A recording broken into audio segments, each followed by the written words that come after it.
Bom dia, Fabíola. Bom dia, Josias, Sakamoto e todo mundo que está acompanhando a gente.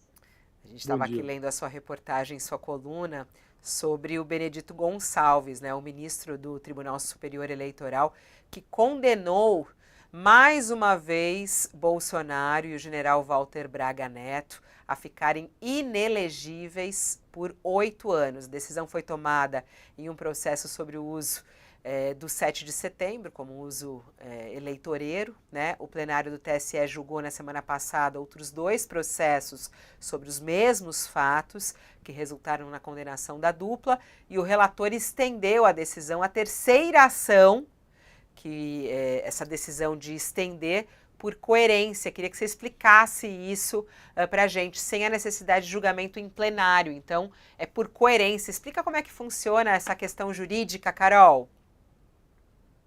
Fabíola, é o seguinte, o Benedito Gonçalves, ele se aposenta na quinta-feira, então ele está aprovando para a gente que só acaba quando termina, né? Ele está na reta final ali do mandato dele no TSE e ainda assim ele está impondo novas condenações a Bolsonaro e Braga Neto. Como vocês se lembram, já tiveram duas condenações anteriores uma a Bolsonaro, né? Na verdade, Bolsonaro foi condenado já duas vezes anteriormente, Braga Neto tinha sido condenado mais uma vez, e na semana retrasada, 2 semanas atrás, teve essa condenação sobre abusos cometidos no 7 de setembro do ano passado pela dupla que concorreu a presidente e vice-presidente da República no ano passado, o Bolsonaro e o Braga Neto.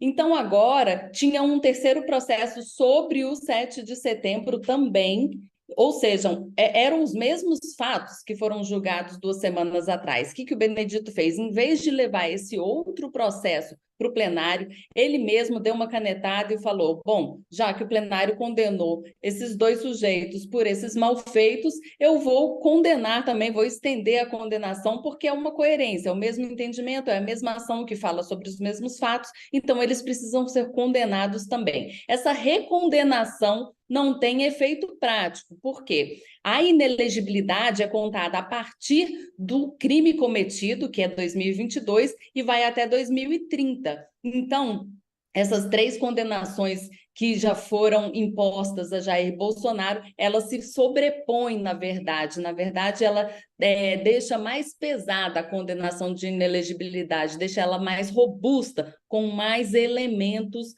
para essa condenação. O que tem nesse processo de novo? Além de Bolsonaro e Braga Neto, tem outros 15 sujeitos que são processados pelos mesmos malfeitos de 7 de setembro, os mesmos desvios cometidos em 7 de setembro. E aí, nesse grupo, tem inclusive o Luciano Hang, aquele empresário que o Alexandre de Moraes chamou na semana passada de periquito, porque só anda com uma roupa verde do lado do Bolsonaro. Então, isso pode gerar também a inelegibilidade do Luciano Hang e de outras 15 pessoas que estão nesse mesmo processo. Estou lembrando aqui que também tem o pastor Silas Malafaia nesse meio.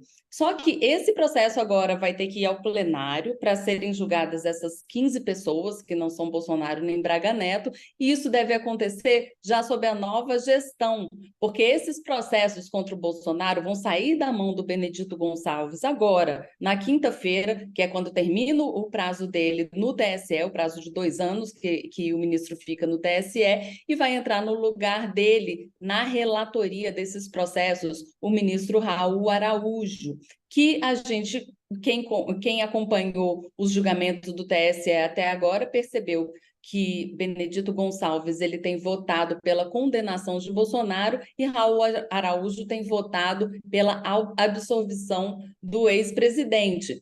Então, pode ser que agora a condução dessas investigações ganhe um outro ritmo, ganhe uma nova projeção dentro do TSE. Vamos aguardar a partir de quinta-feira como que vai ser a gestão de Raul Araújo sobre esses processos que o Jair Bolsonaro responde no TSE. Ô Josias, eu queria te perguntar do ponto de vista político, né? Essa frase da Carol foi muito boa, ela falando do que tornou ainda mais pesada a condenação de Bolsonaro. Vamos jogar isso para o eleitor, né? qual é o impacto que isso tem na popularidade de Bolsonaro? A gente está vendo do ponto de vista jurídico a terceira condenação nesse sentido de Bolsonaro, considerado inelegível, quer dizer, não tem como. No entanto, como é que está a popularidade? No que isso pesa para o eleitor de Bolsonaro? Para o eleitor de Bolsonaro, pesa muito pouco, Fabíola, ou para os eleitores que continuam do lado do Bolsonaro. Aliás, há pesquisas, nós mesmos demos aqui, que mostram que o Lula está perdendo popularidade, e pesquisas encomendadas pelo Palácio do Planalto mostram uma resistência muito grande do Bolsonaro, que se mantém ali competitivo, no caso dele, é uma palavra inadequada, porque ele está inelegível, mas ele continua com prestígio num pedaço nada negligenciável do eleitorado. Então, depois de tudo o que se descobriu a respeito do Bolsonaro, ele ainda conserva um pedaço dos eleitores do seu lado, é muito improvável que esses eleitores o abandonem, porque ele sofreu 3 condenações, ou 3, o Tribunal Superior Eleitoral o considerou inelegível 3 vezes. Muito improvável que ele perca esse lote de eleitores que ainda se mantém do lado dele. Ocorre que ele pode, no máximo, tentar transferir prestígio. Do ponto de vista pessoal, ele não pode usufruir desse prestígio, uma vez que não pode se candidatar. Agora, falta ao Bolsonaro, a meu juízo, um lote de condenações criminais, algo que só pode ocorrer no Supremo Tribunal Federal, onde ele aguarda na fila por alguns vereditos, não é?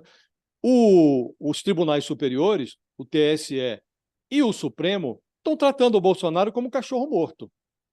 Isso é um fato, um dado da realidade.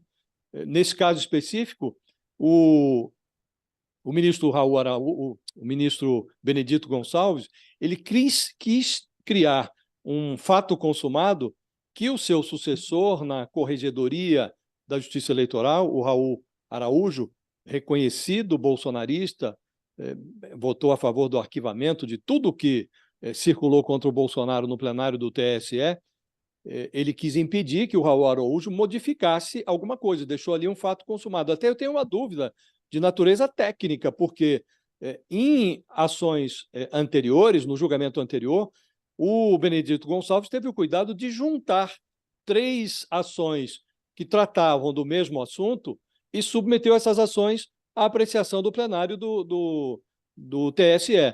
Agora, ele pega uma terceira ação que escapou ali no julgamento sobre o 7 de setembro e impõe uma nova condenação. O advogado do Bolsonaro pode alegar que houve aí o que os advogados chamam de bis in idem, ele foi punido 2 vezes pelo mesmo delito. Então, acho que pode haver recurso aí, porque, de fato, ficou esquisito. E aí ele condena, ou ele estende a condenação ao Bolsonaro, porque o tribunal já se manifestou, o plenário do tribunal já se manifestou sobre o 7 de setembro, e deixa os outros 15 que estão ainda pendentes de análise no mesmo processo, para que o plenário analise. Ficou meio esquisito isso. Quis me parecer que, de fato, o Benedito Gonçalves deixou uma rabeira ali, esqueceu de unificar os processos, aí toma essa decisão para evitar que o Raul Araújo modifique o cenário para o Bolsonaro, mas, como dissemos aqui, Fabíola, do ponto de vista prático para o Bolsonaro, que já está inelegível, uma condenação a mais no Tribunal Superior Eleitoral, uma condenação a menos, vai interferir pouco em relação ao capital, ao ativo eleitoral que o Bolsonaro ainda tem do seu lado, o pedaço do eleitorado que se mantém do seu lado. Agora, acho que o Bolsonaro começará a reduzir de importância ainda mais quando começarem a se avolumar as sentenças criminais. E essas estão demorando demais, Fabíola. É importante que o Supremo, em algum momento, julgue o Bolsonaro. Tem lá, ainda ontem, o ministro Alexandre de Moraes, que é o relator geral das encrencas que envolvem o Bolsonaro, enviou para a Polícia Federal um pedido de investigação sobre aqueles 17,7 milhões de reais que o Bolsonaro recolheu em doações dos seus devotos pelo Pix. Essa Pix-caretagem tinha sido informada, o Supremo foi acionado por um grupo de parlamentares, entre eles o líder do governo, Randolfo Rodrigues, o Jorge Cajuru e a Jandira Fegali, provocaram o Supremo, e a Procuradoria achou essa provocação inadequada, porque foi direto no Supremo, achava que devia ser na Procuradoria, mas aconselhou, opinou no sentido de que o Alexandre de Moraes enviasse o assunto para a Polícia Federal, e assim ele fez. A suspeita é de que pessoas envolvidas na investigação sobre as milícias digitais tenham contribuído com essas doações para o Bolsonaro. Então, é muita pendência e pouco julgamento. Em algum momento, o Alexandre de Moraes tem que julgar o Bolsonaro e submeter esses vereditos ao plenário do Supremo. E aí é curioso, né, Sakamoto, porque aí a gente pensa, e o que o próprio Bolsonaro falou sobre mais uma condenação?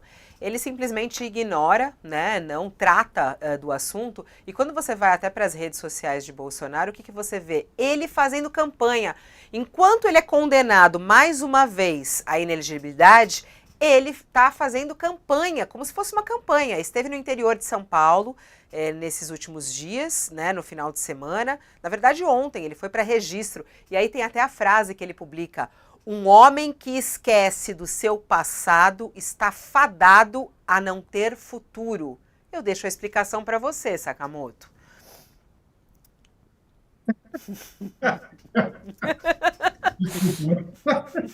Me perdoe, gente, desculpa. Eu vou falar, eu vou me controlar aqui. É que saudade do Jair. O quê? Não, essa frase você vai ter que repetir. Saudade do Jair, Sakamoto. Eu fui irônico, na verdade, porque é o seguinte, a gente está acostumado com essas frases. Gente, acho que o Josias e a Carol sabem, porque estava lá naquela cobertura da política do dia a dia, e aí vinha cada coisa, sabe? O interessante é que é o seguinte, uma parte dessas falas do Bolsonaro, elas servem para alimentar o bolsoverso, né? O universo paralelo, né, dos seus seguidores, né? Onde cloroquina funciona, onde vacina tem chip 5G, né? Onde Lula foi eleito junto com uma conspiração de cavaleiros templários, bilionários chineses, pedófilos, artistas e muito mais, onde o Leonardo DiCaprio é o Beelzebub travestido de ator. Então, você vai pegar esse bolsoverso, é claro que o Bolsonaro tem uma preocupação de estar falando e estar alimentando, né, estar entregando ração para o rebanho diariamente, e sempre foi assim, né? Para quê? Porque esse rebanho é numeroso, é grande e mantém uma camada de proteção para o Bolsonaro. Né? Exatamente o Josias falou, o número de seguidores do Bolsonaro é grande, esse pessoal não muda com condenações como essa do Benedito, ou mesmo condenações criminais, vão estar com o Bolsonaro achando que ele é injustiçado daqui para sempre. Por quê? Porque sistematicamente, diariamente, o Bolsonaro alimenta esse rebanho com declarações como essas de registro, né? Como se ele fosse um Marte, como se Jair fosse o Messias, né? E tivesse, na verdade, na Terra, tipo, cumprindo o desígnio de proteger todo esse povo. Então, o que acontece? Esse pessoal é numeroso, o pessoal do bolsonarismo raiz varia, tem pesquisa apontando 15, 16, 20, 25% da população que estão dentro desse escopo, e esse tipo de declaração alimenta esse pessoal, e esse pessoal está com ele independentemente da condenação ou não. A grande questão é que é o seguinte, para o Jair, por uma questão de proteção, é importante que ele mantenha esse grupo. Por quê? Por dois motivos. Primeiro, uma proteção, inclusive, com relação ao futuro, exatamente porque ele ainda é um líder grande, poderoso dentro do Brasil, com capacidade de mobilização. É mais difícil, na verdade, qualquer ação. As pessoas precisam tomar 1 milhão de cuidados, né, 1 milhão de ações para poder qualquer ação sobre ele, ou seja, tipo, fazer, checar, rechecar, trichecar. Então, exatamente isso ajuda a proteção. Agora, isso também mantém o poder de Jair para influenciar nas eleições. E o Jair só vai ser relevante do ponto de vista da política enquanto ele tiver poder para influenciar nas eleições. Ele puder eleger prefeito, puder eleger vereador, deputado federal, deputado estadual, senador, governador. Enquanto ele puder ajudar na eleição desse povo, ele vai ser adulado, vão entregar pão com leite condensado para ele, vão deixar ele comer farofa com frango, sabe, tipo, onde ele quiser. Então, exatamente por conta disso. Agora, a partir do momento que perder essa força, perder esse poder, ele não vai, o caminho dele para o Chilindró com certeza vai ser mais rápido sem ninguém nem dar tchauzinho. Você tem muita gente que está no entorno do bolsonarismo que adoraria que o bolsonarismo fosse reciclar, surgisse novas lideranças, tudo isso mais. Mas não existe essa possibilidade enquanto o Bolsonaro estiver lá e tiver com esse poder simbólico que é alimentado por esse tipo de coisa, assim, no dia a dia, né?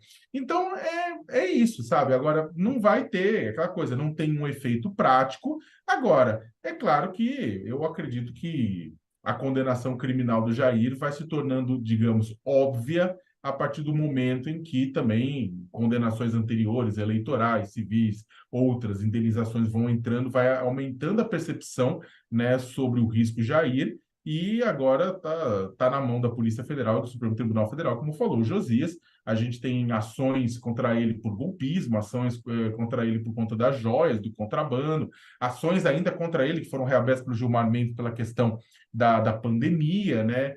Tem um monte de coisa que pode levar o Jair para o Chilindró. Eu, particularmente, espero que as ações que avancem mais são aquelas que ele atacava a democracia. Afinal de contas, né, isso é muito mais danoso para a República e para o futuro do Brasil do que qualquer outra coisa. Agora, só um pequeno comentário. Um homem que esquece seu passado. O passado de Jair é bem desaborador, né? Você tem de rachadinha, tem funcionário fantasma no gabinete, tem apropriação de recurso para moradia em Brasília, mesmo tendo apartamento funcional. Temos aquela situação, a saída vergonhosa dele do Exército, né? Após ter se envolvido em todas aquelas coisas, bomba, tudo isso mais. Ou seja, o passado de Jair é muito complicado, é um passado misógino, né? É um passado com denúncias, acusações de racismo, né? Tudo isso mais. Então, eu acho que sim, concordo com ele. A gente tem que lembrar o tempo inteiro do passado do Bolsonaro, né? Talvez assim a gente possa construir um futuro melhor. Era Você me exatamente. É permite, curioso que Fabiola? eu te joguei essa provocação porque eu sabia que você ia falar isso, porque é muito curioso quando o Bolsonaro ele fala, nesse momento o passado dele está sendo revirado e sendo condenado pelo seu próprio passado, né? Nesse caso que a Carol nos trouxe dessa condenação, é mais uma condenação do que ele fez durante a sua gestão. Então, o passado dele está sendo revirado pela justiça de várias frentes, né? Inclusive o 8 de janeiro é isso também, né?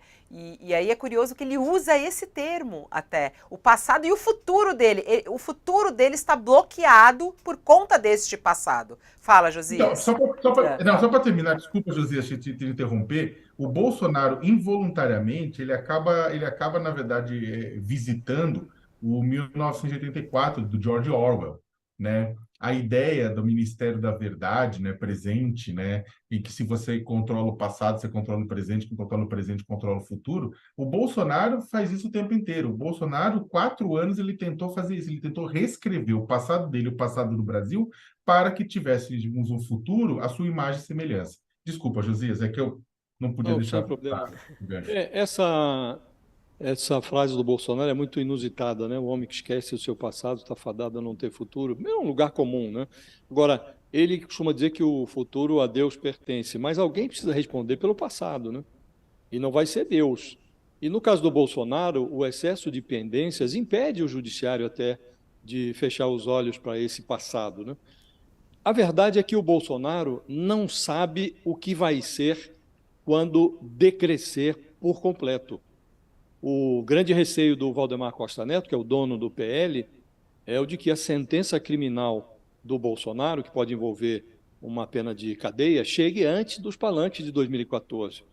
O PL, o Valdemar, investiu no Bolsonaro, no Braga Neto e na Michele Bolsonaro.